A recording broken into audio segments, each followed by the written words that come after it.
புதிய உடன்படிக்கையில அடிப்படையில் என்ன தெரியுமா? உன் பேரை பெருமைப்படுத்துவேன். எப்போ பெருமைப்படுத்துவேன்னு இருக்கு விஷயம். எத்தனையோ பேர் உண்மை உத்தம ஊழியம் செய்யறவங்க வெளியில தெரியுறாங்களா? சொல்லுங்க, தெரியலையே. தெரியாமையே கர்த்தருக்கென்று மகிமையான ஒரு வாழ்க்கை வாழ்ந்து சாகுறாங்க இல்லையா?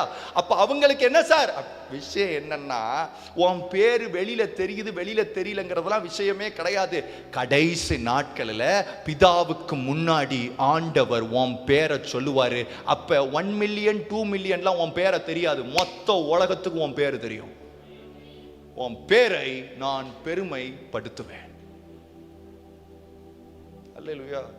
அப்ப 1 மில்லியன் 2 மில்லியன் பார்த்தாங்கனே, 3 மில்லியன் பார்த்தாங்கனே, 5 மில்லியன் பார்த்தாங்கனே, 5 லட்சம் பார்த்தா அல்ல தம்பி.